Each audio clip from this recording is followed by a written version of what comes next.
Barrister Suman কারো কাছে এই নামটা আবেগের ছিল, কারো কাছে ভালোবাসার, এবং কারো কাছে প্রেরণারও ছিল। কিন্তু আজকে ব্যারিস্টার সুমনের উপর জুতা এবং ডিম নিক্ষেপ করার ঘটনাও ঘটছে। ব্যারিস্টার সুমনের উপর যে অভিযোগটা আনা হয়েছে সেটা হচ্ছে হবিগঞ্জ এবং চুনারুঘাট তার নির্বাচনী আসনে জুলাই গণ অভ্যুত্থান চলাকালীন সময়ে ব্যারিস্টার সুমনের নির্দেশে ছাত্রলীগ, যুবলীগ এবং ব্যারিস্টার সুমনের যে বাহিনী ছিল, কর্মী ছিল, তারা আসলে ছাত্র জনতার উপর অতর্কিতভাবে হামলা চালিয়েছে। সুমন নাকি তাদেরকে গুলি করারও নির্দেশ দিয়েছিল, অর্থাৎ প্রতিহত, শক্ত হাতে প্রতিহত করার একটা নির্দেশনা ব্যারিস্টার সুমনের পক্ষ থেকে ছিল। যার কারণে ব্যারিস্টার সুমনকে বিজ্ঞ আদালত 2 দিনের রিমান্ড মঞ্জুর করেছেন।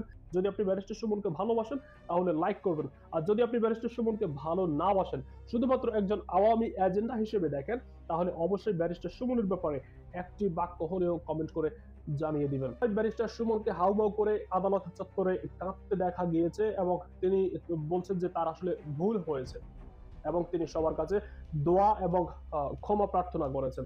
তিনি এটাও বলছেন যে আমি যদি জেলের ভিতরেও থাকি, তারপরেও যেন বাংলাদেশ ভালো থাকে, অর্থাৎ দেশকে ভালো রাখার জন্য আমার যা কিছু করা প্রয়োজন আমি জেলে থাকবো, মারা যাব, সবকিছু আমি করতে রাজি আছি। আসলেই সময় এবং স্রোত কারোর জন্যই অপেক্ষা করে না, সেটা শেখ হাসিনা হোক অথবা ব্যারিস্টার সুমন। ব্যারিস্টার সুমন আসলে মূলত আলোচনায় আসলেন যে বিভিন্ন ধরনের লাইভ করে, এবং আমরা দেখলাম যে তিনি সরকার বিরোধী বা সরকারের এমপি, মন্ত্রী, আমলা, তন্ত্র অনেকের বিরুদ্ধে আসলে তিনি একটা সোশ্যাল অ্যাওয়ারনেস আসলে তিনি গড়ে তুলেছেন। তারপরেও আসলে তার আজকের এই করুণ পরিণতি শুধুমাত্র আওয়ামী লীগের যে নির্বাচনটা, এই যে গত নির্বাচন, দামি নির্বাচনে তিনি অংশগ্রহণ করেছেন সেজন্য। ব্যারিস্টার সুমন যখন ক্ষমতায় ছিল তখন তিনি একটা অভিযোগ করেছেন যে তাকে নাকি হত্যা করার হুমকি দেওয়া হয়েছিল, এবং তিনি আইন শৃঙ্খলা রক্ষাকারী বাহিনীকে আসলে প্রশ্ন করেছেন। এই ব্যাপারে আমরা দেখলাম যে ব্যারিস্টার সুমন তিনি সংসদে বসে সাবেক প্রধানমন্ত্রী শেখ হাসিনার সাথেও তিনি ব্যক্তিগতভাবে একান্তে আলোচনা করেছিলেন, এবং শেখ হাসিনা তাকে এই ব্যাপারে নিশ্চিত করেছে যে রাষ্ট্রীয়ভাবে একজন সংসদ সদস্য হিসেবে যতটুকু প্রটোকল দেওয়া প্রয়োজন ব্যারিস্টার সুমনকে সেই প্রটোকল দেওয়া হবে।